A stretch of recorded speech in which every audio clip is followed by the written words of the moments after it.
recording, Maria. So welcome, Kim and Pam and Scott, and thank you to Maria. We're trying our first Land Use and Transportation Committee Zoom meeting. We'll see how it goes. I'm hoping that more people will be able to join in the future as they become accustomed to virtual meetings, and we'll see how that goes. Let's go through the agenda real fast, and then we'll go back to the beginning and address it in detail. First, I want to talk about go over the Ogden Knapp Greenway and what the most recent conversation has been. And then I'd like to talk about one-way traffic, the possibility of one-way streets between 52nd and 45th in the area of the Greenway. I'd like to go over the Flavel Drive speeding problem and tell you where we are now. And we'd like to hear from Scott. He's got two different projects going that are very exciting, and I'm eager to hear about these. Then we'll just touch briefly on Parks and Rec. I was hoping to have done more research by the time we had this meeting, but I simply didn't have time. But we'll touch on the Parks and Rec operating levy, and just review what it is and what BD&A is going to do with regard to it.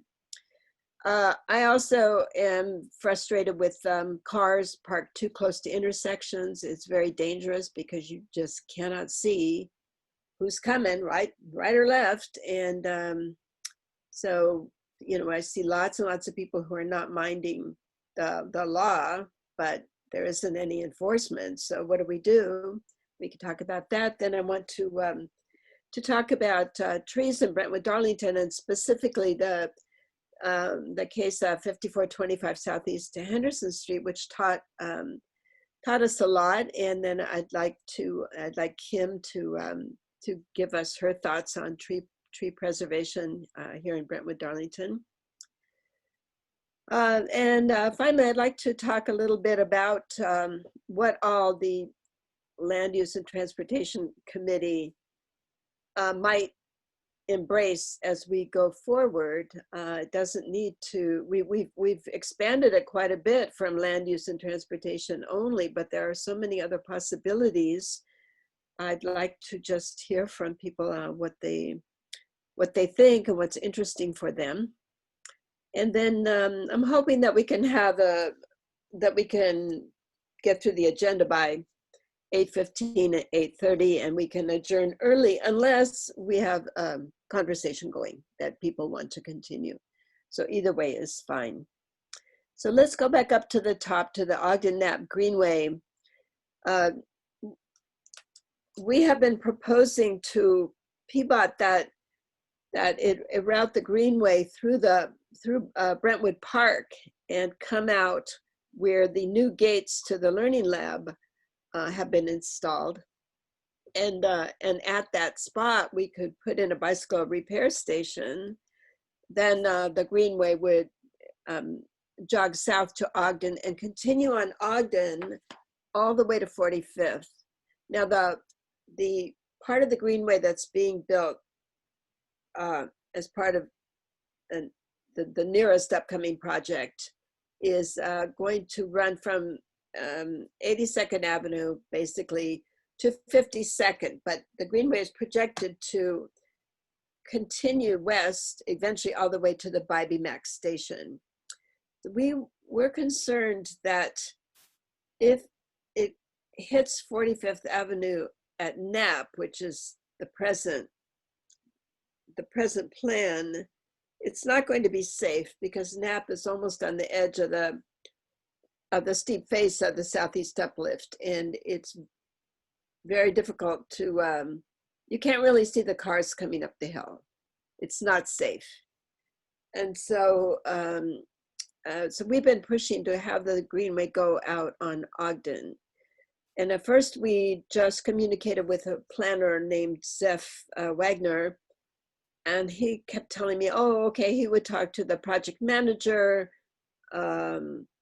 but then he never did. And then when we kept bringing it up, and he became kind kind of irritated, saying, we can't put it through the park, and that's going to make it a whole lot more expensive. And anyway, you know, it's hard to deal with the parks department. And he didn't talk to the project manager. So I finally reached out to her directly, which I'm sure did not please Zeph. But I didn't think he was talking to her. And I guess he wasn't, because she sent an email saying she would be very happy to entertain the idea of the Greenway going through the park. And because she lived on 47th Avenue between 45th and 52nd, she was very well aware of the line of sight problem at Knapp and the face of the uplift. And she didn't think it's safe either. So all of a sudden I saw a glimmer of hope, but we're gonna have to stay on this and stay in touch with her, and possibly even get signatures and, you know, people's individual advocacy and so on. But we'll see how that's playing out. But there's a glimmer of hope that we can actually influence the route of the Greenway. Maybe. Yeah, we'll see. All right. So while considering the Greenway, which is going to travel between 52nd and 45th on either Ogden or Knapp, and we hope Ogden, made us realize that the streets over there are very difficult to navigate. They're all two-way streets. It's parking along one side, and driving through them is most unpleasant, because if you have opposing traffic, then one car is constantly having to pull over amongst the parked cars in order for the other car to get through. And so so we're thinking of proposing to the city that we make all three streets one way. There are lots of little cross streets, so it's not hard for people to get to their house or wherever they need to get to. But I think it would make cycling on the Greenway a lot easier if there's just a one-way street, whichever it is, Ogden or Knapp.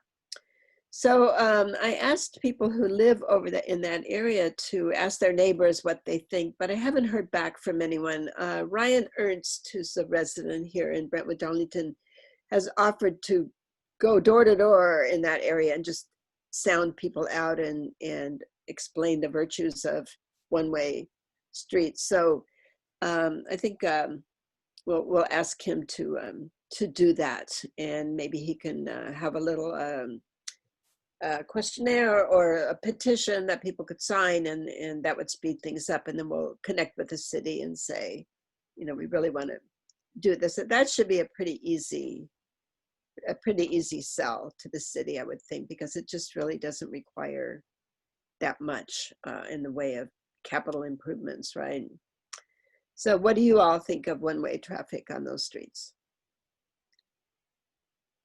I saw you, Scott, I saw you giving a thumbs up. Do you support this idea? I think in general, yeah, I don't know enough of the specific streets, just thinking about them right now without walking them and being over there. But I would think so. Anything to pedestrianize spaces and make it more biker and pedestrian friendly is, I'll talk a little bit about that when I am presenting the project that we're doing, but I'm totally in support of that in every way possible. Mm-hmm. Okay, thank you. And I see Pam giving a thumbs up to that idea. How about you, Kim? Do you have and Maria, do you have an opinion one way or the other, Kim? You don't have to have an opinion. I'm just giving you a chance. I've driven on this particular street in a car, and have been on both sides, you know, where neighbors are all working together, and, you know, there's kind of a way that you do it where you can get through safely. And, you know, if there's a space and everyone's being a good kid, then it's not a problem. But you just always have that one guy who, you know, has to drive his massive truck through and, you know, be So it might be really useful, but I've also noticed that there are trees that the city doesn't trim them enough. So they're right in front of those signs that say no parking on this side. So there's been parking where it makes it really challenging to get through as a driver. As a pedestrian, the streets are wonderful because they're so small that, you know, cars kind of avoid them if they can. So that's nice. And it might be nice to have it be designated, but I think it'd have to be like really clear because there's nothing else like that in this particular neighborhood. So yeah. Right. Okay. Thank you. Thank you very much. Okay. All right. Well, we'll pursue that. And to go on now to Flavel Drive, speeding. Yet another person. Her name is Kristen Parker. She lives on Flavel Drive, a couple of houses east of Hazeltine Park. So she was yet another resident who has spoken up about the excessive speeds on Flavel Drive and growing numbers of vehicles on Flavel Drive. They seem to be people who are trying to avoid Johnson Creek Boulevard, which is pre-COVID was getting pretty congested. And Flavel Drive offers some nice straightaways. There are no speed bumps, there are no stop signs. It's except at the county line right at Clatsop. And there are no stop signs all the way to 52nd. There's just no need to slow down. And it's not safe for pedestrians. I saw a family the other day with little kids on bicycles and parents on bicycles riding against the traffic on Flavel Drive, where the white line on the side, I mean, it's like 6 inches from the edge of the asphalt. And I thought, oh my God, that is so dangerous. It's so dangerous. And especially with the little kids, if they hit a bump or lose control of their bike and get out in the street, I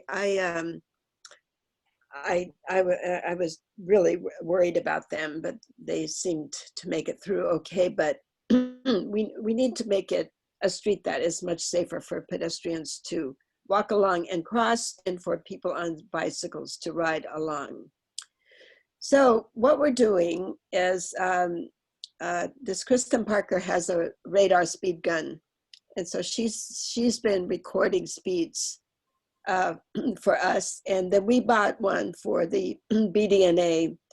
And Ryan Ernst, whom I mentioned earlier, is in a few days from now, when he gets back in town, he's going to start recording speeds for a while. And then I'm going to do some recording, and we'll just do it off and on at different times of the day and just get a picture and use it as an argument to the city that we need something to be done about speeding on Flavel Drive. And recently, with the BDNA board officially adopted a measure saying that we would present to the city requesting speed bumps, the kind that are approved by the fire department, and a flashing beacon crossing at Hazeltine Park. So one of the city planners, Scott Cohen, who paved 45th Avenue, recommended that we take that position on the speed bumps. That was the first step in advocating to PBOT, that we need these installed. So we've taken that step. I need to convey it to PBOT, and I will. And we're adding the flashing beacon crossing at Hazeltine Park because I think it's necessary. It's that the park is right on a super straightaway on Flavel Drive, and the cars go by really fast, and very few of them care to stop for people who are crossing. In fact, if a car stops, it's astonishing. when one needs to respond quickly and not irritate the driver, but it's very rare. Then I want to do some research into something, a new kind of program called Neighborhood Speed Watch. That's like Neighborhood Watch, but it asks neighbors residents to help catch speeders. And in the programs I've read about, the police actually allow residents to use their radar guns, which can capture license plate numbers as well as speed. So they take photographs and give you how fast the vehicles are traveling. And then the police department sends letters to these people saying, okay, you know, you were going 38 miles an hour in a 25-mile-an-hour zone, and we need you to not do that anymore. And then presumably, if somebody racks up too many letters, then they start getting in trouble with the law. So I would like to see us eventually have this relationship with the police department for Flavel Drive and then possibly some other streets. And we'll just have to see if neighbors are willing to participate in that kind of thing, and whether the police department is willing to do it. But it's worth looking into. One of our action streams, our goals for our neighborhood association, is to help engage residents in actually doing things that can better their lives, and we can help that by providing the radar gun or information about the speed watch and setting up meetings with the police. But it's not just BDNA doing things for residents. It's residents actually and happily engaged in taking action themselves. And so I'd really like to see that happen. I mean, not that I don't want to do things for people, but I think it's really fun. It's more fun. It's a more sense of community when you have people actually doing something to better a situation. And so we're looking for some community building with this neighborhood speed watch. Okay, so are there any questions or any thoughts about Flavel Drive? How about you, Pam? You've worried about the Flavel Drive speeds for a long time, and well, I live on Harney Drive, one street south, and I think you're right. They do speed on Flavel Drive, as they do on my street, Harney Drive. Again, there are no stop signs on Harney Drive either. And I suspect that if we do succeed in slowing traffic on Flavel Drive, that it may put even more traffic onto Harney Drive. So yeah, just think about maybe that would be the second street, and we, you know, see that as maybe a couplet, you know, Flavel Drive and Harney Drive together, because Harney Drive will be the street that goes right alongside our new Errol Heights Park development as well. So 45th, 52nd, and Harney Drive are all access points to the Errol Heights Park. And that's, I think, another reason to discourage speeding traffic. We're hoping people walk and bike to our new park. No, that's right. Okay, good. Okay, that makes a lot of sense then. And Harney also needs, like Flavel Drive, it needs some shoulder work so that there's actually room for a bike lane, right?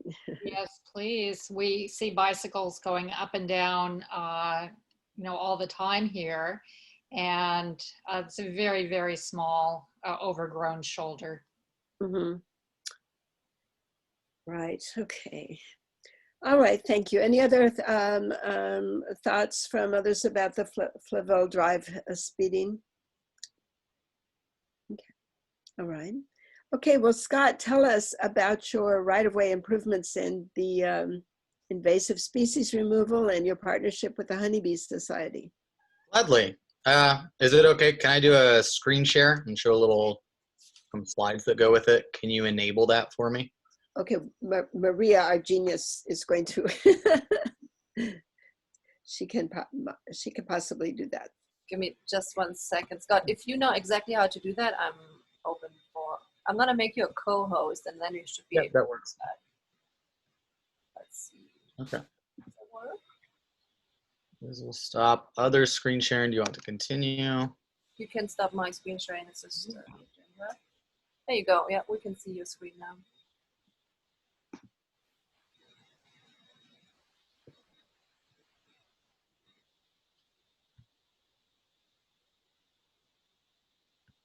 Okay, can folks see that? Brentstock Incubators? Yes. Cool. That's the name of the project that we have, and I'll explain a little bit about it. We recently put together a website so that you can see a bunch of the information there. I'll show that link again at the end for anyone that wants to take a peek at it. So in this project that some neighbors and myself have put together, we essentially have 3 teams to this Brentstock Incubators project. Team number 1 removes invasive nuisance species, and we focus a lot on tree of heaven and Himalayan blackberries. So what we've done in a couple different spots is remove those first by cutting down as many limbs as we can with our own tools, and because a tree of heaven is a notoriously what's the right word for it? Because it's impressive, but it is a vicious tree. I was just thinking of that adjective myself. It's a ton of sprouts, and so we've rented some stump grinders, and we've tried to, when we cut the trees down, treat them so that they won't come back as much. That's one of the things that this neighborhood in particular is plagued by. Our second team focuses on planting native plants, pollinators, and beneficials. And the final team has to do with safety and livability. And what we're doing is focusing on right-of-ways, which is the area between where a road technically ends, and then that distance between the road and someone's property line is the right-of-way, or the easement, which is up to the property owner to maintain. And in lots of places, it's sort of what we've recognized as underutilized land. And so sort of the bigger intent of this project is to improve and reutilize that land with a special focus on the unimproved roads that, I don't know if everyone's familiar, but we have about 4 times more unimproved roads than any other part of the city of Portland. So the idea is, okay, let's focus on those, and hopefully we can start to envision those as more of an asset and turn them into pedestrian-friendly spaces. So I'll take you through a little bit some of the partners and collaborators that we have right now. So the first and most important thing are neighbors. We've gotten lots of different folks involved that live around here, that if their passion has to do with bird habitat, we get them working on bird habitat. If it's got to do with growing food, we get them working on food, removing species, whatever that might be. But we are a project that is organized by neighbors. All the effort goes through neighbors, and we're lucky enough to have a couple 501c3 nonprofit collaborations that we're already working with right now. So one is Portland Umbrella, who through that nonprofit organization, we have fiscal sponsorship, which means because they are a 501c3 and we fall under their umbrella, we can take tax deductible donations, and they do all of the bookkeeping for us so that we keep everything clear and easy. Portland Umbrella, they're the same organization that they sponsor lots of different organizations. Like they do the Naked Bike Ride in Portland. They do the Critical Mass. If you go to their website, you can see lots of different programs that they're involved with. We're also working with Friends of Trees, recognizing the importance of planting trees in every place that we possibly can. This area is very fortunate to have lots of tall trees all over the place, which is very unique and wonderful for urban habitat. And the more habitat we can provide of that mid-level is very important. So we've got our tall cedars and Douglas firs, and we're working with Friends of Trees to plant more of that mid-level habitat to connect down to the lower bushes and smaller plants. And the final organization that we're working with right now is the Honeybee Society, and they focus on pollinator habitat I'll show a picture of one of the sites that we did recently in collaboration with Honeybee Society, where they helped create a landscape design, source the plants, and plop them in a right-of-way that we did one just 2 weekends ago. And I'll show some photos of that. And they're a really great organization that all of these folks have been happy to not just start out collaborating, but have plans to expand with us moving forward also. So the idea is that we're starting really small, and hopefully we'll be able to expand. So the neighbors that I know, because this is where I live, we're focusing on the Southeast 50th Avenue between Glenwood and Duke Street. And there's a few specific examples that I'll show you that when we refer to them as sites: Carl's Corner, Duke Street Commons, and the 52nd and Duke Street. So this first one, here's a before and after picture that we have. On the left, you'll notice this is very typical of lots of right-of-way spaces in our neighborhoods. It's got some grass, there's a fence, there are some trees, and that's great to have some trees. Some of those are invasives. That giant one in the back is the biggest cherry tree I've ever seen and creates a nice fruit leather on the street when all the cherries fall. And what you'll see is on the right, we've planted it out and done basically soil building. The German word for it is Hugelkultur, which is the idea of building up the soil with carbon-based material. That means branches and stumps, and then you put soil on top of that and wood chips, and then you can plant into it.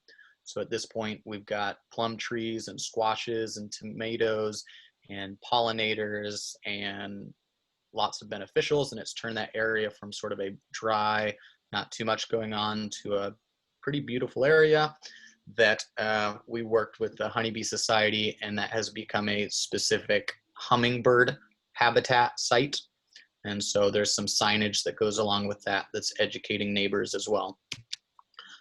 This next site this is actually in front of my house, and again, pretty similar, where it was just flat and grassy. And over the course of several years, we've been able to plant it out and turn it into more of a garden area. Wow. That's my fiance. We'll be getting married on Sunday this week. Oh, So congratulations. it's very exciting for us. But the idea of reclaiming that underutilized space and making it prettier and beneficial urban habitat that lots of different folks can enjoy. Another example that many of you may have walked by, this is at the corner of 50th and Duke, known as the Duke Street Commons. The picture on the left is the site before anything was really done, and then some neighbors got together, a few in particular that put in a lot of work. There's a cool looking house that's right there at the intersection that's got a retired contractor who's got some nice construction skills, and you can see he built that kiosk and the fence that goes there and a lot of garden beds. But the idea is that those are some examples of what we're doing. So that's what's underway right now. We've got several other sites that we're working on right now. But the vision with this is to create in right-of-way spaces a chain of parklets. And so the large idea is that we'll create what's called the Gestalt effect. It's a German word. I studied philosophy, and German words came up all the time in college. And what a Gestalt is something that is more than the mere sum of its parts. So if we can create lots of these small parklet chains put together, you'll create more of a cohesive neighborhood feel, that it's a pedestrian-friendly, pedestrian-oriented urban habitat space. That there's lots of different great things, if you let your mind spin for a little while about that, what that would mean for a walkable neighborhood. We've got a lot of really great assets around here. It's very family-friendly. There's some interesting facts about how our neighborhood is diversifying, and so not just with human diversity, but with biodiversity. And the hope is that if we can get enough different neighbors involved and taking more stewardship of these unimproved roads and somewhat neglected spaces, that we can turn it into an asset for all of us. So there's different ways to help. You can include your right-of-way in the project if you happen to be a homeowner, or get in contact if you're a renter with the landlord as that space to be included in a right-of-way project. There's a space to submit a Google form. And like I said, we're going to start out focusing on this small area that we're at right now so that we can show hopefully what it looks like, and then start expanding further and further out. You can join one of the teams if you're interested. As I mentioned, we have 3 teams: Team Remove, Team Plant, and Team Safety and Livability. And then because we now have the fiscal sponsorship from Portland Umbrella, we can take in-kind donations and or tax-deductible donations, so that we can use some of those funds to get plants, to get materials. We've got a bunch of different ideas right now about, along the terms of safety and livability. There are some alleyways that are pedestrian alleyways. So Glenwood between 52nd and 51st, and then again between 48th and 47th. There are these pedestrian alleyways that in the evening are dark, and the idea that we could get some solar lights and create a little more of an inviting space. And there's a lot of research that goes into some soft lighting can make spaces feel a lot safer. And so the idea that we want to make our spaces safe, livable, and beautiful. So I've attached again at the bottom the website, and if anybody has questions, that's my email address that I can be contacted at as well. So that's a little summary of what we're doing right now. And my mind is really focused on wedding things until Sunday, but after Sunday, I'm ready to get back into the meat of this. Yeah, absolutely. Thank you so much, Scott. This is amazing. So you have to donate your right of way in a sense. I mean, you have to say that this is, you would like, let me start over again. Chelsea Powers has told me that the edges of these gravel streets, for example, are the responsibility, the maintenance responsibility of the homeowners who live next to them, right? That's correct. So in order to plant in one of the spaces, you'd have to get the homeowner to say, yes, please do this. Correct. And then let me ask you a question. What do you do for water? So it's up to whoever's on the site for watering. So when we work with Friends of Trees, they've got a specific plan for the first couple of years of making sure that the saplings are watered so that they can become established. After that, the watering is less intensive when we're focusing on drought tolerant species so that it's not quite as much of an issue. The thing that, as long as we're talking about the maintenance and everything that goes around it and the visions, gardening and planting is one thing. If you want to do a structure, then that starts to require city permits. And so I've been in contact with the city of Portland talking about, we've got some ideas to do. One of the long-term visions is to do an S-curve or a chicane to slow traffic down, and you can put in little park-like things. We've also got some plans to do some benches and child-friendly slides and equipment. But when you start to do those larger structures that if a car were to run into it would cause damage to the car, then you start to need permits for it. And so I'm already talking with the city right now to try and get some approval for those sorts of projects also. But as you mentioned, Stephanie, all of the maintenance is up to whoever that homeowner is living on the site or the renter. I see, that's very exciting. So if you get a permit, then does the city assume liability then because it's agreed to let you put the log in by the road or whatever it is? Still up to you for all the maintenance. Really what it is that they just give you the green flag. And what I've been told by several different folks are with things like this, it's better to beg for forgiveness than ask for permission. And as most of you all know, around these streets, they're pretty neglected anyways. The city in general doesn't really do much maintenance, and it's up to us to do the majority of that. I'm really hoping and trying to go through the city route and get their permission to make it as legal as possible, because now that it's got nonprofit sponsorship, it's important to do that. But boy, howdy, it's been tough to get them to respond after sending follow-up email after follow-up email after follow-up email after follow-up email. And what I do now is I've just got sort of a reminder, and once a month I send them an update on what they're doing, so that there is a digital trail of what it was before, what we've done, how we've done it, why we've done it, where the funds came from, so that we can show that. But the city's been really difficult to work with so far. Interesting. Yeah, I'm not surprised. But now, if a motorist or somebody claimed that they harmed themselves because they hit a bench or a log or something, then does the city, because you have a permit, then you could send that person to the city, right? In theory, yes, that's the hope. But so we haven't done hardly any of the permanent structures. There's been one that you can see that's at that Duke Street Commons. All of that is relatively permanent that we've had zero issues with. And that same neighbor ended up making a really pretty, I don't know what the right way to say it, but to park his car under, he made a trellis system that is pretty far out into the right of way.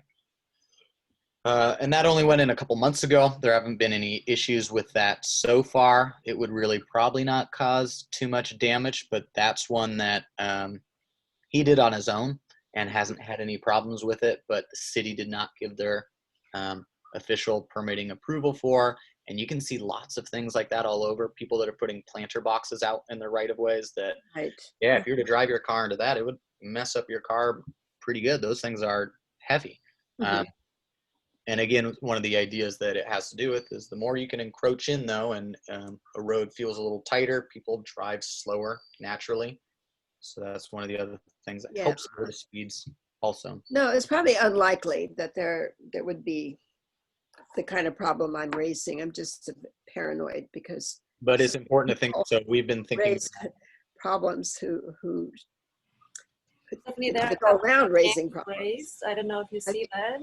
Kim has been waiting the longest patiently, and then Pam has her hand raised too. Oh, I'm so sorry. I beg your pardon. Go ahead. Oh, you're fine.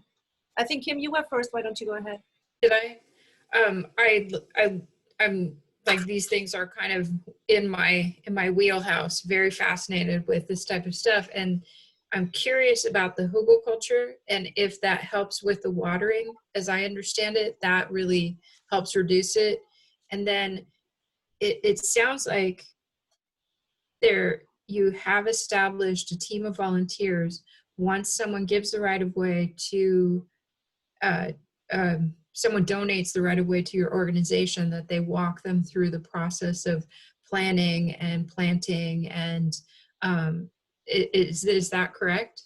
Yeah, so we have a Google form set up, and essentially on that, it's got a list of what are you looking for help with? Is it the design? Is it the sourcing of materials? Is it the labor involved in the installation? And then are you able to water it regularly for the first 2 years of establishment? And so we've got those list of things that we try and include as much as possible. If there's certain things that you want, by all means, it's your right of way. You should have this as specific to you as possible. So the neighbor that's kitty corner from us, they've got little kids. They really want to have a slide, some sort of kid play structure in it. And so they say, we've got a list of lots of the right of ways and designs. You say, which ones do you like the most? What are the specific things you want to incorporate into it?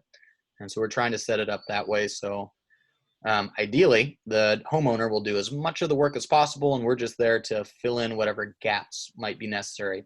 Oh, I don't know where to get it. Start with the design. Cool. We've got 8 designs that you can choose from, and then we'll work from there. And that takes care of a big hurdle. And then we can help with the labor. We can help with the sourcing. If they just need a push and saying, hey, go for it, then that's good as well. So way over in Brentwood, Darlington, we could still, anybody can call on your website. Is that right? So the idea right now is that we're starting immediately on our little stretch of the road where I know all of the neighbors right now, and we know all each other, and I've already done block parties and collaboration and get along.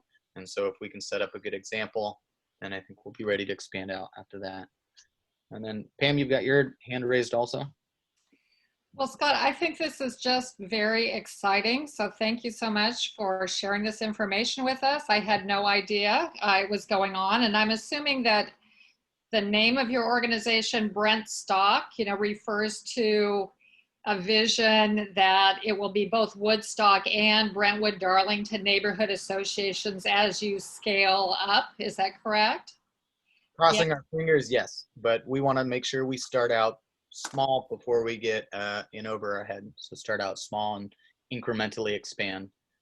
So I'm also the Brentwood Darlington representative to Southeast Uplift. Can I share this information more broadly? And also, we work collaboratively with the Woodstock Neighborhood Association and their new chair, Anna Weichsel. I don't know whether you've talked with the Woodstock Neighborhood Association yet, but we can help you perhaps spread the word. That would be great. We've only had our official fiscal sponsorship as a project for like 2 weeks now. Okay. Brand new. We've been doing stuff as neighbors for a while, but it's only has it's official because it has a website, I think. And so we've had the website for about that 2 weeks.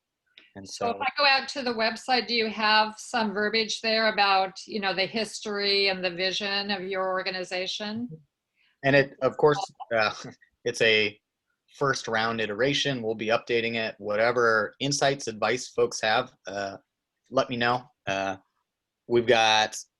It's a work in progress, and we're learning, and we're trying to get as many neighbors involved as possible. So we've got a 9th grader who likes photography that he's taken all of our photography for us. And if we can get more people involved with, oh, you should include this, or you should be connected with that person.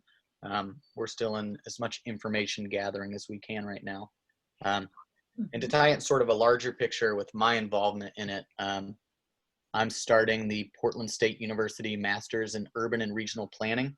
And so that's it's part of my interest in this, and the career direction that I'm switching in has to do this community development. And so I can show you on the bookshelf, tons of books that are related to this also, and doing all of my reading as it relates to this. And so you're a MERP, or an aspiring MERP.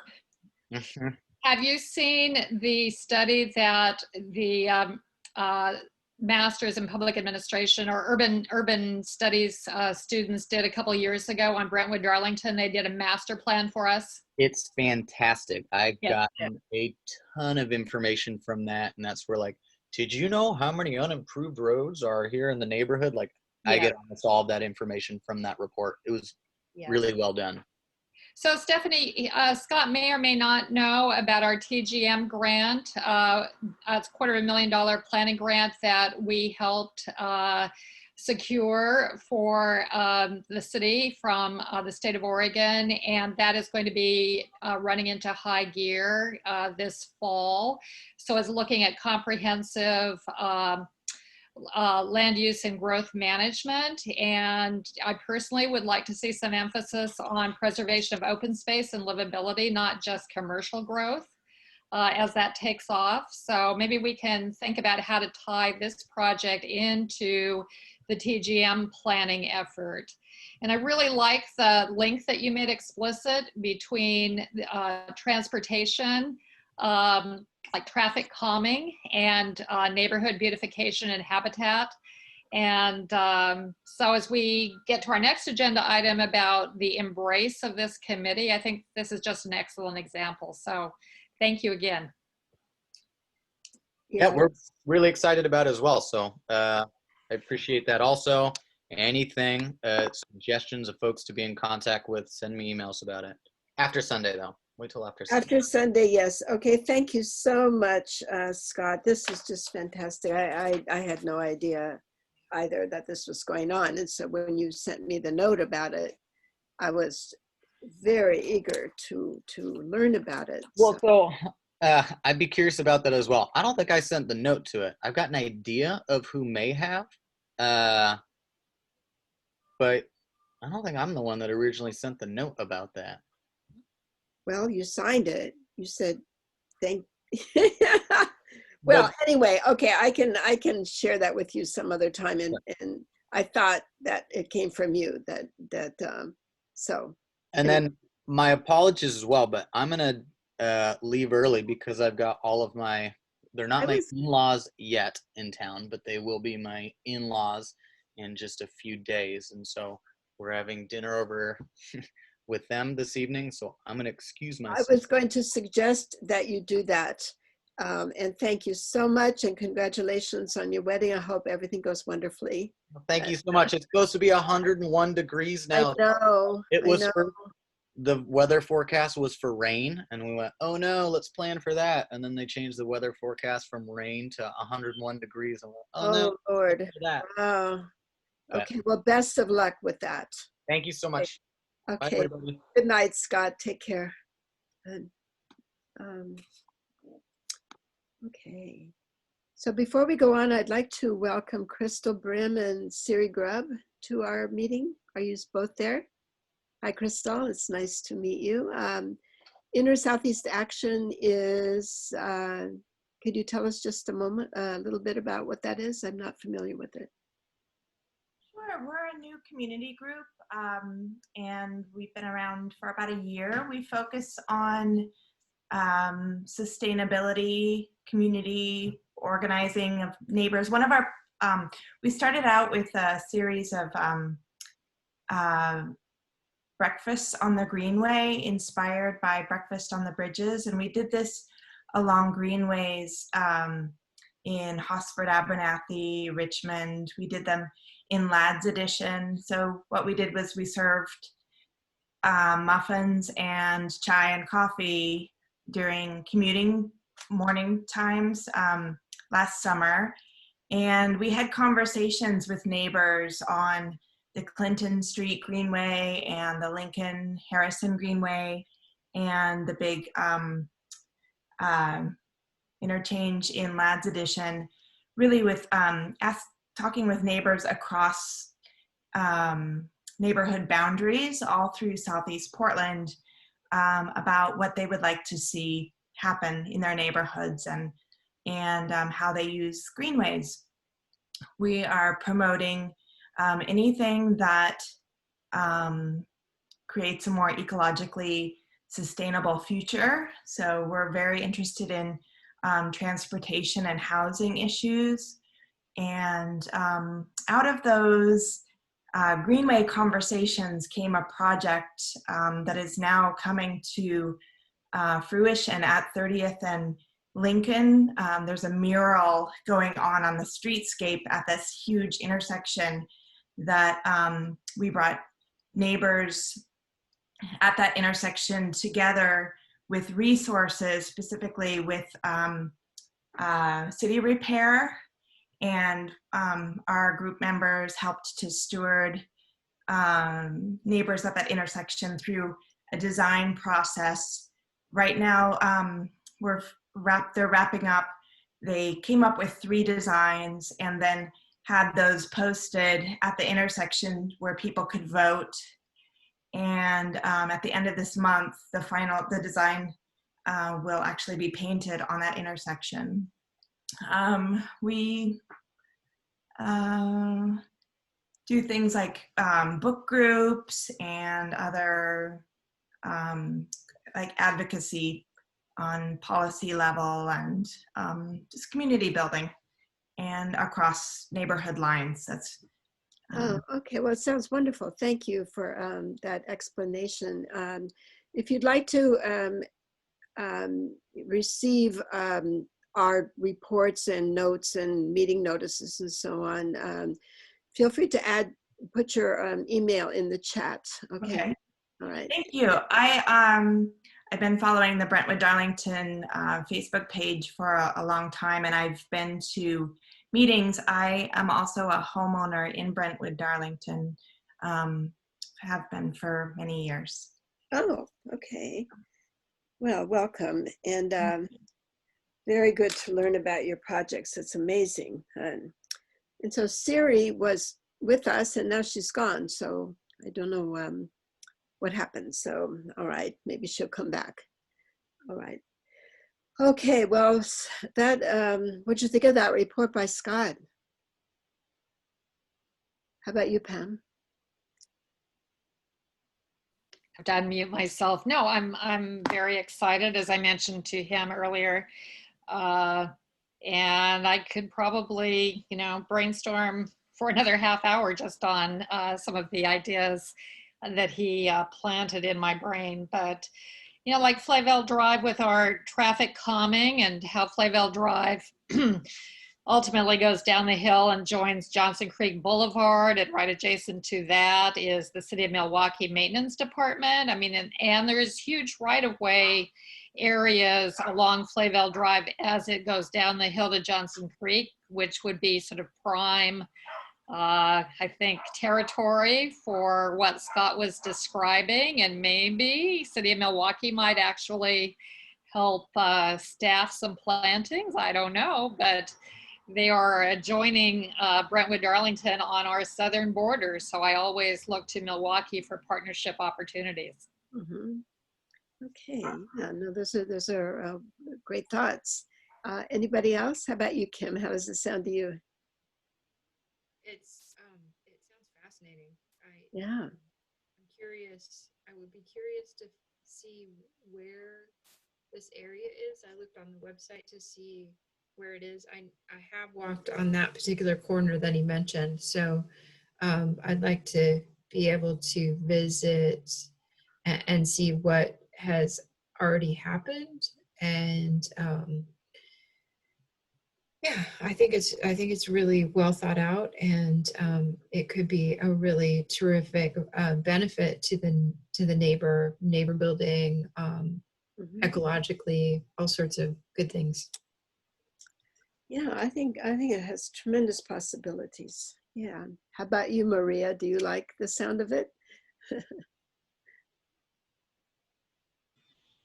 I love it. I think it's an absolutely great idea. Yeah, I can see that, using the unique character of what it means to go through Brentwood Darlington, which is a lot of unpaved streets and a whole lot of nothing, to take an advantage for and, use that space for something good. I think that's absolutely a great idea. Mm-hmm. I'm hoping it doesn't get ever into a situation where there is a competition between a sidewalk development or this green space. So I don't know how this would look. And hopefully at some point in our future, maybe in our lifetimes, there will be sidewalks in Brentwood Darlington. And I would love to see those new created and thought through green spaces coexisting with infrastructure for pedestrians, bike lanes, and, such things. So, but I'm sure, Scott seemed to be very, a thoughtful person. I'm sure they thought of that, and I'm looking forward to digging into their website and find out more about the project. It sounds wonderful. Okay, yeah, thank you very much. I think that as we acquire sidewalks, they're going to be along the major roads. He's targeting the gravel roads right now. So I think there's going to be, we have so many gravel roads, so many feet or yards or miles of gravel roads in Brentwood Darlington, that I think that we probably won't have to worry about the sidewalk conflict for a while. Plus the city is out of money because of COVID. So I think maybe now is the time to start planting. And, Right. maybe hold some of those sidewalks at bay. I don't know that, or not pave those gravel roads yet. We'll have to see. How about you, Crystal? I have seen some of the sites, the pictures that he showed, and watched those being developed over time. I think that we're nearby neighbors with Scott and some of the others he's been collaborating with. What I've noticed in Brentwood Darlington over the last many years is that so many people are transforming their yards in this way. Sheet mulching, lasagna mulching, entire yards, and I have been one of the people doing that, also along, yay Kim, also along a gravel road, and in partnership with Friends of Trees. They are incredible resource that's made it such a really lasting legacy impact on our entire city. But I've participated in Brentwood Darlington plantings with Friends of Trees for probably 5 years, and there's always hundreds of trees every year that go into Brentwood Darlington. So I'm very hopeful, and the more that that's amplified, I'll definitely reach out to Scott and his organizations. Fantastic. Oh, okay. I welcome your comments very much. And I think in September, when we do our report and so on, we'll pay some attention to the Tgm grant planning that's coming up, and I'll reach out to the city and try to find out where they stand. But we should reacquaint people with the planning effort that's coming up. And I agree with you, Pam. We need to hold out for livable space and green margins and flowering verges, and so it's going to be interesting the next few years as we try to shape our future here.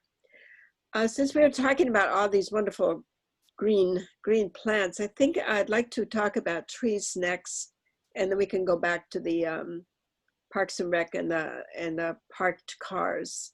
Because I would like to hear from Kim. Shall I describe the project that brought us together, Kim, and or would you like to? Oh, please go right ahead. Okay, so Kim spent months trying to get in touch with BDNA, and we didn't see her posts on Facebook, and we didn't respond to her emails to the website. I'm very ashamed of this, but she kept at it, and we finally, and we're trying to mend our ways and do a better job of watching for people like Kim who are trying to make contact with us. She was very concerned because she had received 2 demolition notices, and one was for 5425 Southeast Henderson Street, which is between 54th and 57th. It's just 2 blocks over from north of Flavel Street.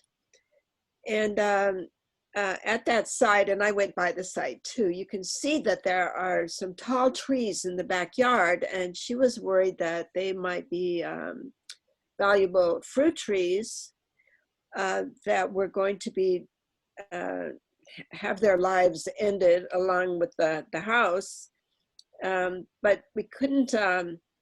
So we reached out to the developers to say that we might contest the demolition order because we're worried about the trees. And at that point, I did not know anything about the tree code. I just wanted to. We had very little time left to appeal the demolition order because of our failure to connect with Kim properly. And so we just, in effect, challenged them directly, nicely, but we said, we're worried about these trees. And they said the trees actually are under 12 inches in diameter, and so they're not subject to preservation by this city's tree code as it stands now, but I think the code is changing. I need to learn about it. And we could see that they were not trees with massive trunks, even though, there's a big fence there and warning signs, do not trespass, and you're being photographed and cameraed and videotaped and don't come nearer and so on. You could still see that although the trees were tall, they were not massive trees. So we decided that that the best course was to just accept the demolition and accept that the trees would be removed. But what it's done, though, it's impelled me to learn about the city code and to see what the proposed changes are that are coming up. And then we can start taking a more active interest in preserving trees in Brentwood Darlington. So although we're not saving these trees, I feel that, Kim, your effort is going to lead us to save some trees in the future. So it seemed like these developers are not all bad because they are not demolishing the house, they are deconstructing it, which means that you take the house apart and you send all the useful wood and wire and I don't know, braces and nails and everything, every part of the house that can still be used. You don't throw it away. You send it to places where it can be used again. And so we told them we appreciated that they're doing that. So I think it was good if we start engaging with developers and asking what's going on and so on, so that they'll start seeing us as a watchful presence. We'll be professional and we'll be nice, but I think we should start to make a reputation that we're watching our neighborhood, we're watching our trees, we're watching our houses, and it's going to take work. I have a lot to learn, but I feel that it's not just I that has a lot to learn, but we all do, working together. But so I thank you, Kim, for doing this. Kim had a couple of thoughts first, and then Crystal. I'd like to hear your thoughts. Go ahead, Kim. It's interesting that this meeting coincides, and this is just a curiosity on my part. And, the neighbors, the renters who were there before the property they were, removed, and then the property was really essentially abandoned, had put a lot of time and care into their yard. And it really made me feel really sad that these trees that I had seen, them harvesting fruit from and et cetera. But it's interesting that Scott has his project, and it's kind of like, perhaps there's opportunities to work with developers to rehome plants. I know that August is a terrible time to do that, but perhaps that's a good community building. Developers really deserve to redo their image, perhaps. But that's not a bad idea. Yeah, because I constantly I looked on the other property that was up for demolition, and there's usable plant material. Also, moving trees is a huge project, but the carbon of a tree the potential carbon pull of a tree that's mature and moved and is properly planted is much greater than a Friends of Trees brand new tree, which will take several years to reach that potential. Like I said, though, this is just my curiosity reaching out and perhaps getting into a whole new path. So Crystal, you have great experience in the neighborhood, so I'd love to hear your thoughts. And Maria, I'll respond to your question in the chat.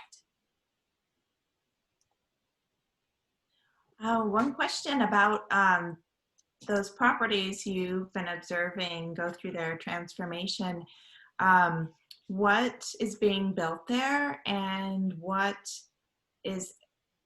stage are they in with their redevelopment of those properties, and what is the re-landscaping looking like? My experience generally is that there's a requirement for replanting of trees.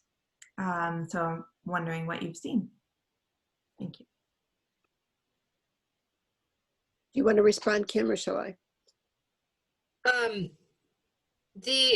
What I see just as a concerned neighbor is that the properties have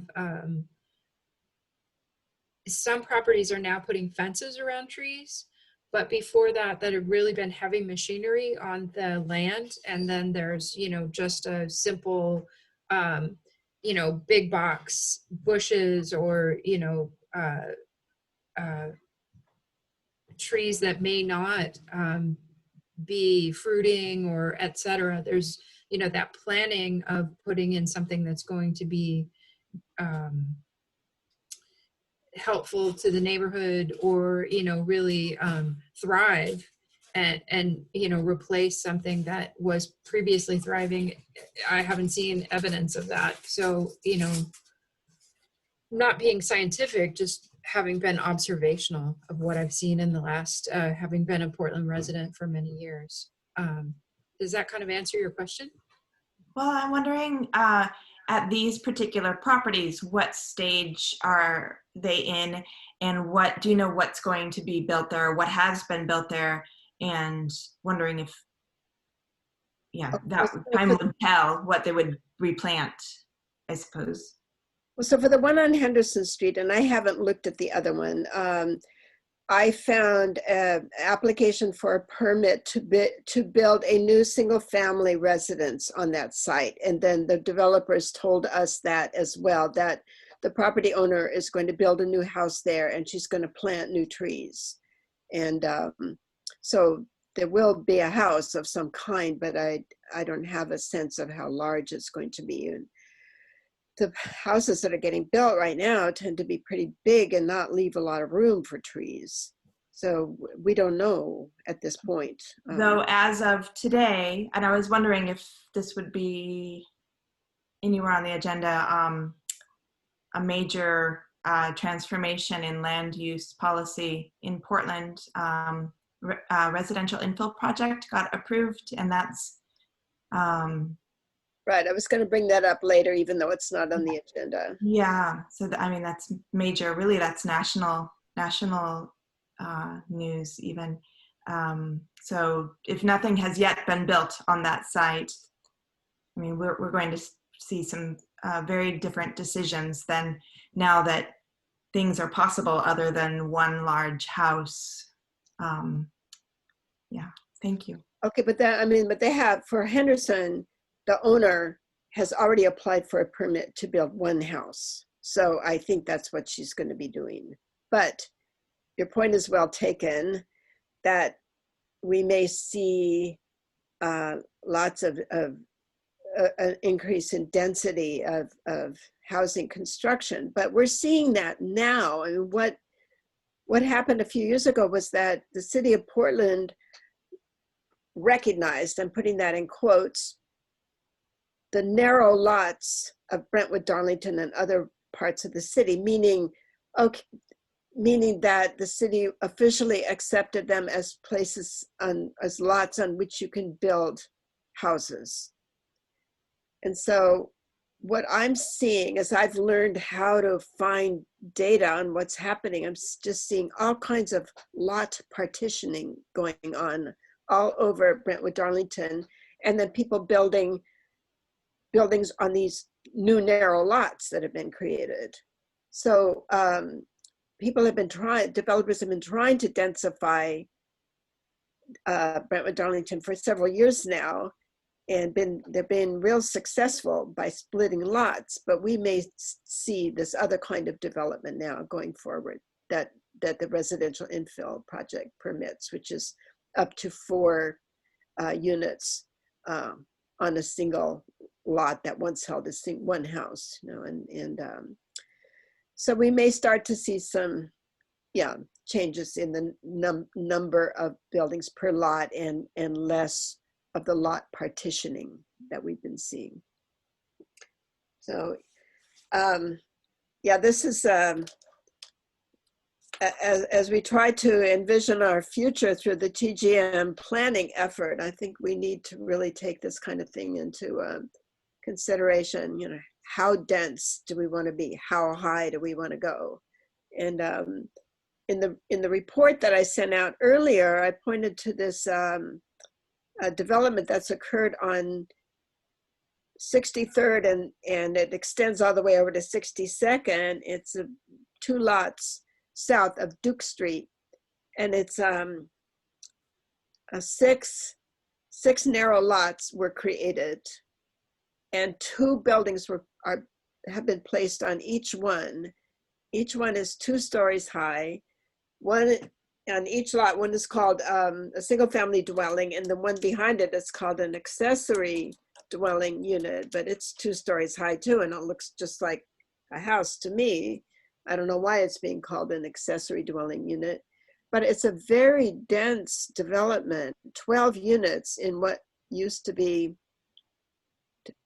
basically 2 lots, and maybe 3, but a lot of units in a very small place where the 12 units are essentially replacing one house. I think on 63rd, there weren't any houses on the vacant lots there, But it's, if you have a chance, you should go over and look at this, because all of the buildings are identical, and it's kind of discouraging looking at that. I don't think the designs are especially wonderful, and there are 12 of them, you know. So I think we're going to be up against it going forward. Go ahead, Kim. Yes. So one thing that I noticed as I was working to connect with the Neighborhood Association, with Brentwood Darlington Neighborhood Association, and also with Southeast Uplift, is that the postcard itself is designed to favor the developer. And it, you know, I received 2 of them, and the developer's name and phone number and email are prominently placed, but there are 2 contacts for Southeast Uplift and the Neighborhood Association, and only provided a link to the city website. And when I went to the city website, there was no prominent email or contact person or phone number available.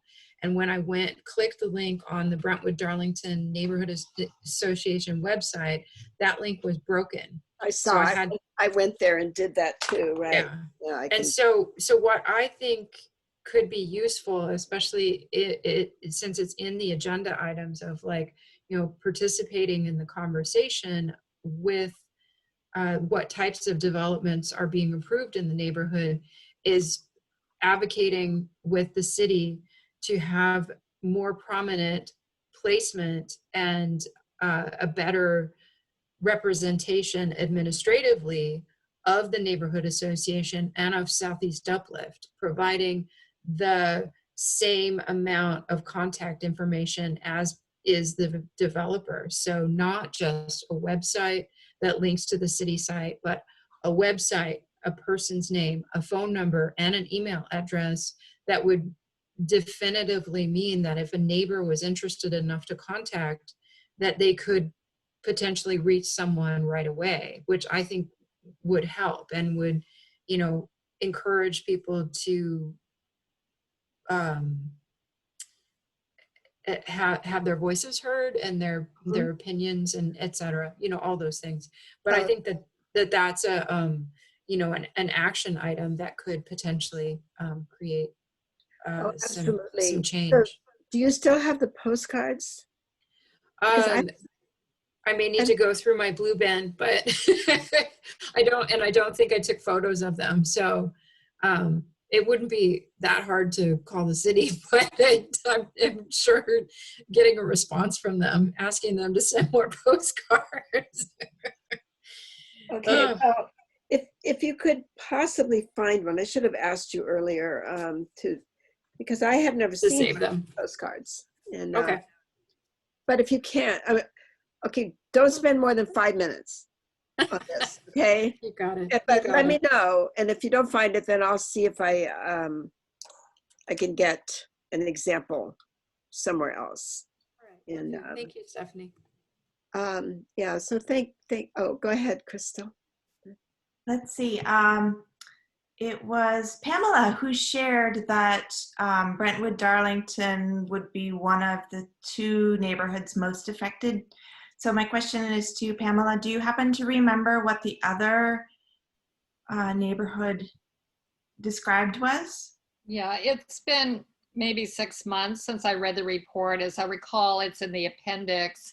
And I believe the other neighborhood mentioned by the city's analysis was Montevilla. Could have been Lentz, but I thought it was Montevilla.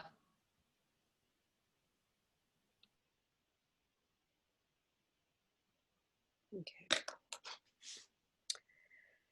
Yeah, no, we're going to have our work cut out for us if we're going to try to preserve a neighborhood that we love. Yeah, thank you all for your contributions, and again, Kim, thank you so much for getting us onto trees. And I think we will pursue this postcard business, plus fix the broken link, plus try to be more mindful about what it shouldn't take weeks to connect with us, and I just apologize so much. I'm so sorry.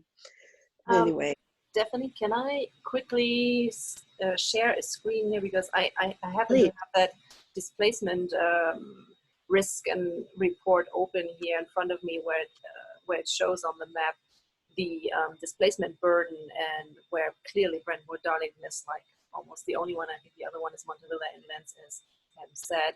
Let me see if I can share that. It's very interesting how we once again seem to have the short straw.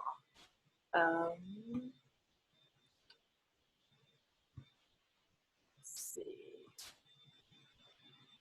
Is something popping up for you? Do you see that? Thumbs up or down? Do. Can you send me that URL to Maria? Okay, so Do you see that map here with I blue? do. Okay, so the blue parts of town have a decreased displacement burden, and we're talking about the displacement risk and mitigation, so gentrification pretty much, right? So blue is all good and nice with the new RIP project, and orange and red is an increased displacement burden. And you can nicely see how Brentwood Darlington lights up. Mm-hmm. So our census tract on the east next to 82nd is okay, but our other two census tracts are in trouble. And that makes a lot of sense, because you can feel the pressure coming from the west. I agree. And just thought I would share that, since I had it open on my computer. I could just quickly show that. If you're interested, I'm going to put the link to that PDF, and I think that report here says it's from February 2019. I don't know, Pam, if there's a more current version of that, or if that is the one you read half a year ago. But if you don't have a more current one, I'm just going to put the link of this report in the chat. I don't know of a more current one, but then I haven't been following it recently. Okay. yeah, and that does look like Lentz. And then is that Montevilla up above Lentz there? Yeah. I see. Okay.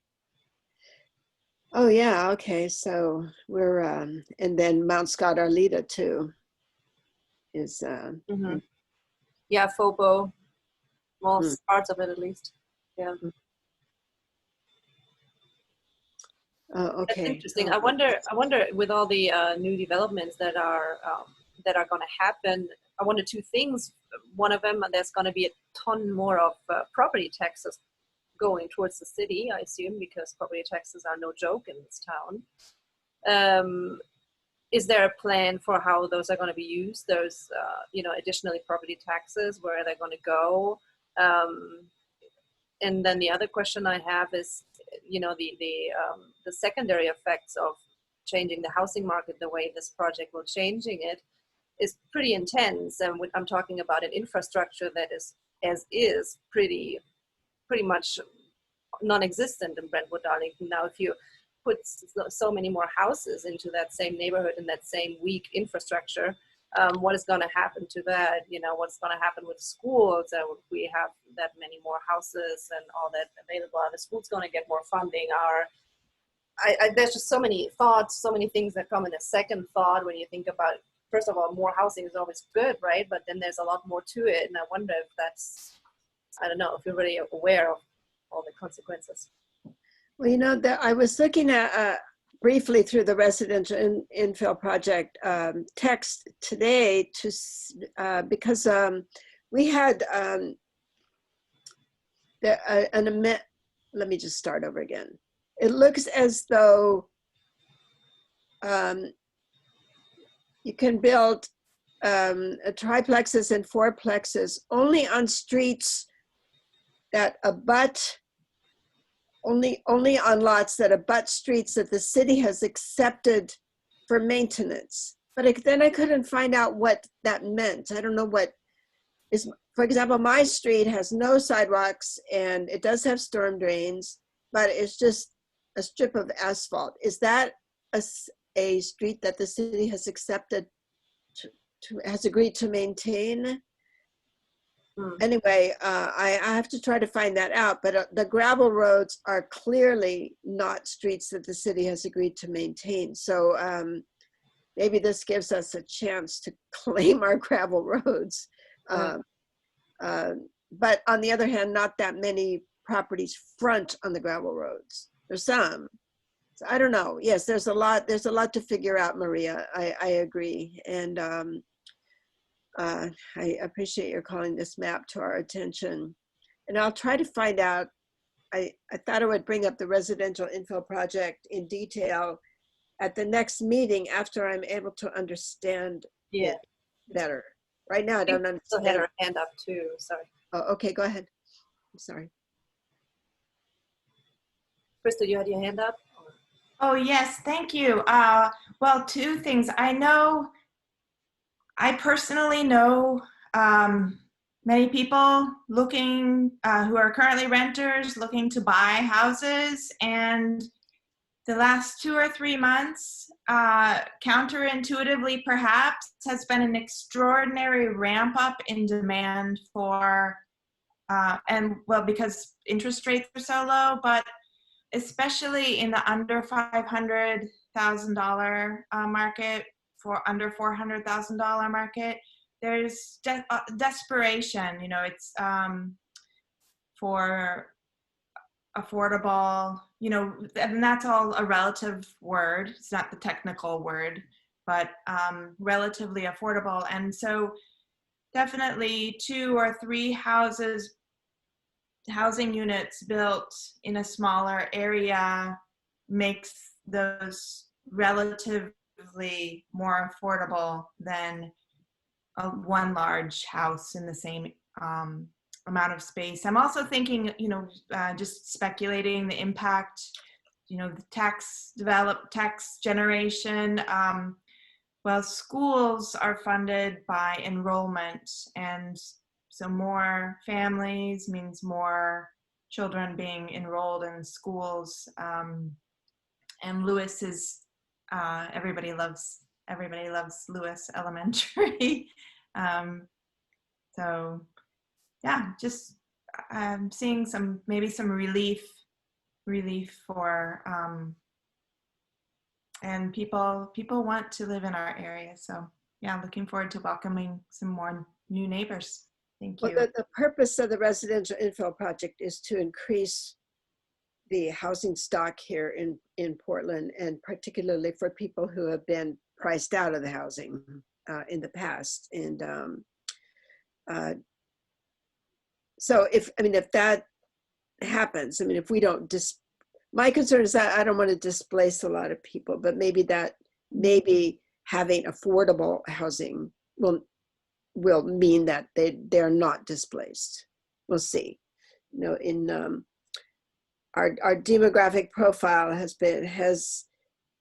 at least of 2018 holding steady over this, you know, the same profile in 2010, so that was kind of encouraging to me to see that. So I want to try to hold on to that profile and make sure that we don't start losing people from our, you know, non-white populations. So anyway, we'll turn our attention to the residential infill project next time around, and see if we can make more sense of it. I don't know what will be done with the taxes. Right now, the city has lost so much money that, in the county, you know, that it may take a while until we have a vaccine developed and everybody safely vaccinated before we can start getting back to normal budgets and trying to figure out where new extra taxes are going. But it's something that we should keep in mind all the time. Okay, well, this has been very interesting. I'm always learning lots this evening. So let's just go back up to the Parks and Rec for a moment. The mayor has proposed assessing properties to on an average of $11 per household per month, assessing them for operating levy to fund Parks and Rec. So the Parks and Rec is no longer dependent on fees from its programs that it offers through the community centers and in the parks and so on. I had proposed that the BDNA learn the pros and cons and reach out to the residents of Brentwood Darlington and educate them on the pros and cons. And I need to, but I haven't had a chance to research it yet, so that I can't really talk about it now. I had hoped to, but I ran out of time. But just to let you know that that's going to be coming up. So we'll probably talk about that in September, and along with the residential infill project. We'll talk about the operating levy. Then to go on to cars, unless somebody would like to say something about the proposed operating levy, or we could just wait until next time when we know more about it. Okay. All right, so I have been for a long time now noticing many cars parked way too close to intersections. They're supposed to be 20 feet. Their bumper is supposed to be 20 feet away from the edge of the road, defining the intersection. And I'm seeing cars everywhere parked very close to intersections. And it's clear that the city right now just doesn't have the capacity to run out and ticket people. I reported one white pickup that was blocking an intersection near me, and I reported it again and again and again, and then the city came out and the guy wasn't parked there. The one time the city sent out a representative, the truck was absent. so I got a notice saying, well, we went out, but there's nothing we can do because nobody was there. And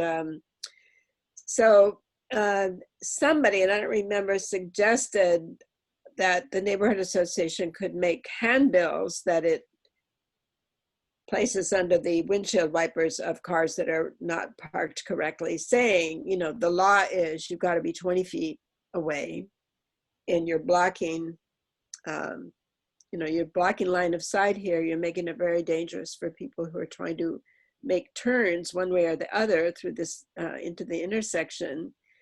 And maybe people would respond to that. Maybe a lot of people don't know about the 20-foot limit. So I don't know. What do you think about putting handbills on cars?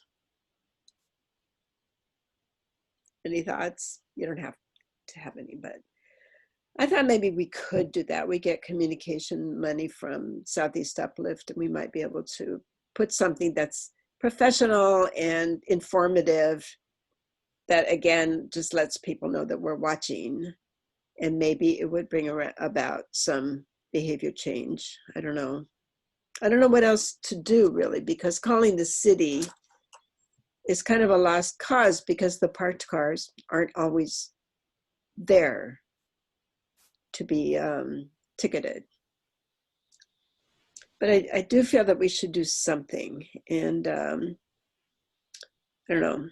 We need to get people out of their cars and on their bikes and walking. That's what we need to do. Yeah, that would be nice. That was my thought too. I know, but they might leave their cars parked at the intersection, right? Build out the green spaces, right?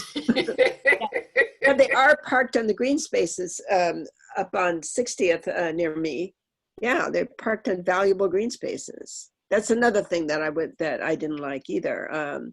But some of them those are on streets that don't have sidewalks. There's on 52nd Avenue at that terrible intersection of Flavel Drive and Malden and 52nd, where there are accidents regularly. There's somebody parking right in the line of sight. If you're coming out of Malden, it's very difficult to see cars coming up the hill.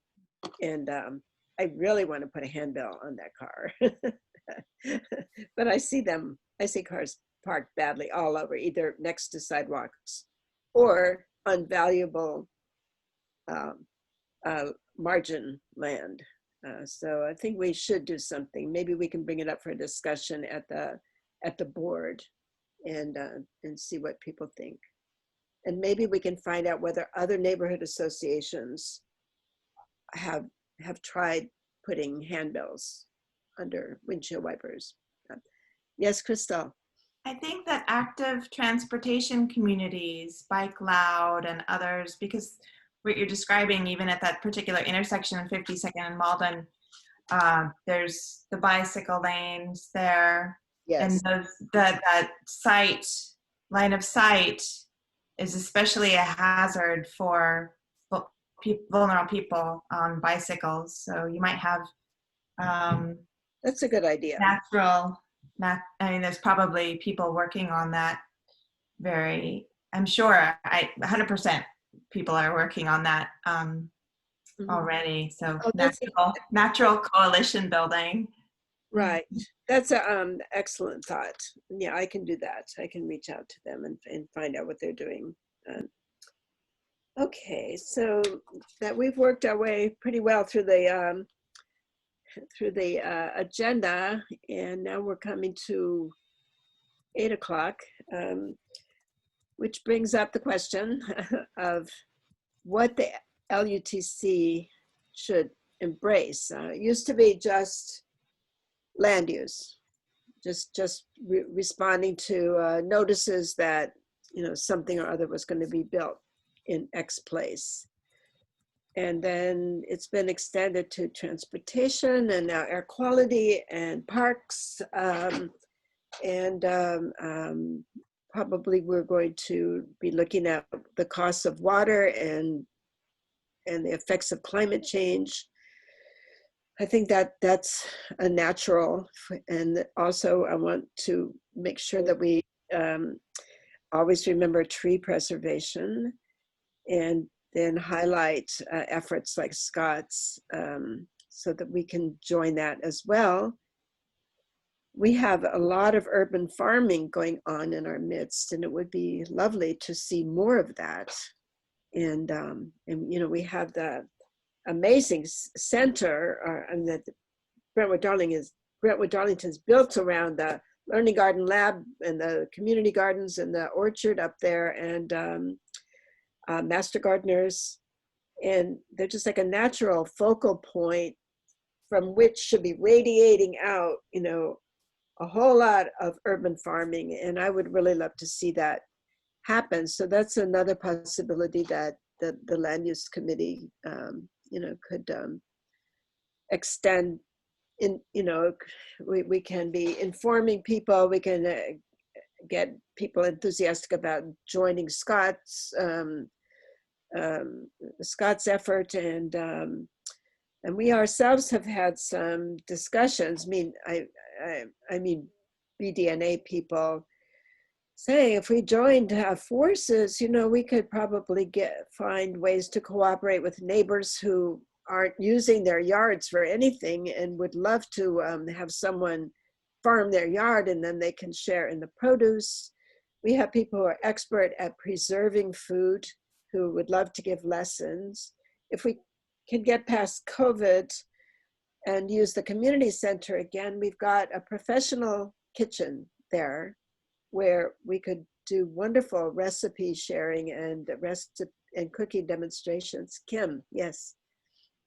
So I last year was taking a year-round gardening course through People's in Southeast Portland, People's Food Co-op, and my teacher this year I continue to participate, and all of her gardening classes are online now, and that's just been a wonderful resource. And they've been, she's had to offer she had offered one cycle per month with people attending, and has been offering 2 cycles per month now because there's so many people who are excited to participate in gardening. So I think that the post-COVID might be a little too long, and I know that there's been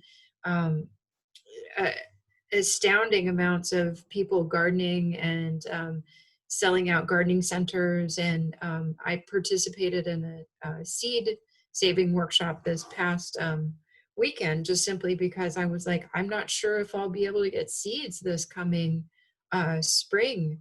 So yeah, it's interesting. Stephanie, I'm curious if you've reached out to the folks at the Learning Lab and seen, you know, what their thoughts are on ways to participate, or if there are any interested parties who have resources to share. I haven't yet, because I have been, I have taken on the land use committee just about, I don't know, what is it, about a year ago. And so I have, and I'm new to Portland, so I have had so much to learn about land use and about the transportation system here. And I'm about to learn a lot about trees and water and residential infill and so on. So no, I haven't yet, but I'm thinking that if we would like the land use, and we should probably change the name, the LUTC, to embrace urban farming in some way, we can at least be an information conduit and tell people about the kinds of resources that you're talking about. And anyway, oh, excuse me, go ahead, Maria. Can't hear you. Finish the sentence, please. When after you are. I forgot what the finish is. Go ahead. I was just thinking, listening to all those different issues we're talking about, and so many great ideas from cooperations between, like what Scott's project's doing with the saving the trees, then to, you know, speeding issues, getting people on e-bikes. It's just such a broad, wide spectrum, and I don't know if that is what you mean on the agenda here for the 8 o'clock item. I was wondering if in the history of LUTC, if it is common to have like subcommittees, if that is something that has been done in Brentwood Darlington, or if it might be maybe time to give that a try if there's interest in, you know, all those areas. I feel like it is becoming just way too much to cover it all in one meeting and in one committee. Yeah, just wondering if that would be something to consider maybe. Oh, absolutely. And as we gain more participants and people express their interests and can and are willing to take up being information provider and encourager and so on, it would be wonderful to have subcommittees. We haven't had, the land use committee was essentially non-existent for a while, and so we've been trying to put it back together again, and now we're at this point where there's just so much going on that it seems like there's a lot of possibility to have people participate and be in subcommittees. So well, as we get more people, we'll have to talk about that and encourage people to follow their enthusiasms and you know, create you know, substructures, subcommittees that work on just specific items. Because yes, there's an awful lot to cover just in one meeting or just in one committee alone. But yes, I would love that. I would love to see that going as we develop further. I think Crystal had her hand up. Go ahead, Crystal. Oh, this is not really a new thought, but it occurred to me as I was listening to you all speak that Brentwood Darlington is so unique in that it has all of these activities. It really lends itself to having a much wider reputation as a place where almost like an eco-village or connected habitat greenways and urban farming culture is celebrated and cultivated intensively and deliberately. I'll just throw in there, since we're brainstorming, that I participated in a program because of gray water, laundry to landscape gray water system. And so I have one of the, I don't know if there are any others in Brentwood, Darlington, but I certainly have one of the few in the state at 50th and Henderson. And one of the things I committed to in being a host site for having that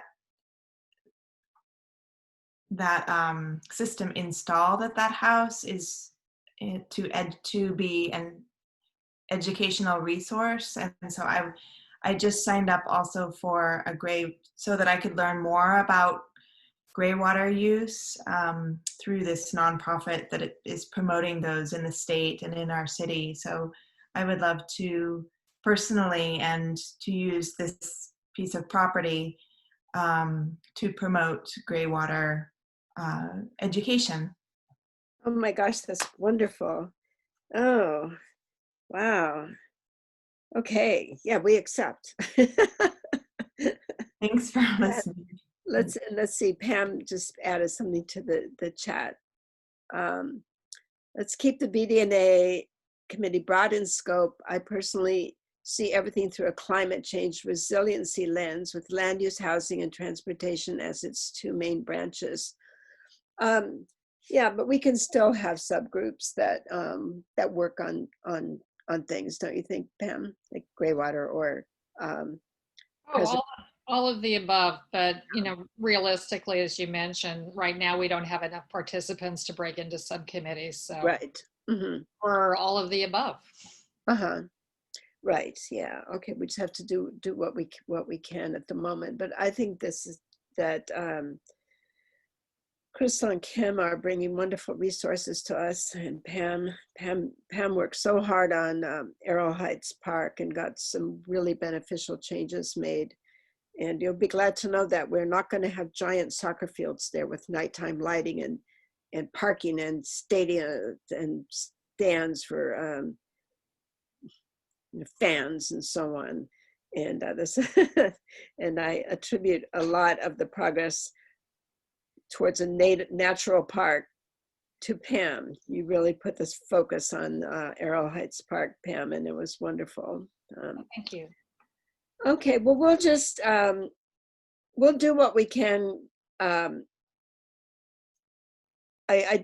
Going forward, I do want to make sure that we pay attention to trees, but of course that's part of climate, and do what we can with urban farming and water resources. And we'll just do what we can going forward. I think that with the Tgm Grant, we're going to have a lot of challenge in expressing ourselves and what we want to see for our future. And the kinds of challenges that come up will help to shape what the LUTC focuses on. And now we see what Scott is doing, and that's been very exciting. So I think that that's something we can promote too under the umbrella of climate change and resiliency, right? And then of course there's a transportation connection there, slower streets and more bicycles and more pedestrians. So we'll just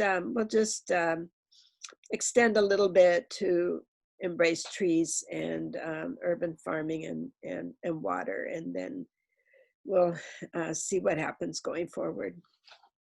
Okay, well, I don't know about you, but I'm tired now. And I'd like to stop, but are there any closing thoughts? I'll write up notes and send them out. So Crystal, be sure to put your email in the chat, and we'll have a meeting in September. I'll send a report out, as I usually do, that just cites newspaper and other media articles under various headings of climate and transportation and land use and parks and air quality and so on. And then we'll have an agenda that's separate from the report. And we'll focus on, we'll be sure to focus on residential infill and on the Parks and Rec operating levy. And in the meantime, I'll see what I can find out about parked cars. And if any of you think of something or hear of something, please let me know. And So with that, I invite any closing comments.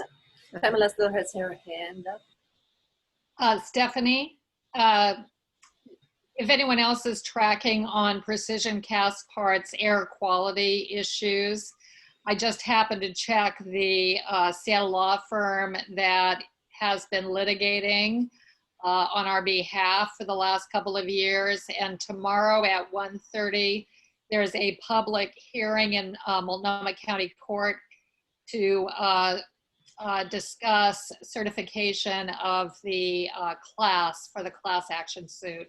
Mhm. So there's a link. The law firm is Keller Rohrbach, and on their website there is a link to that hearing if anyone wants to participate and listen in.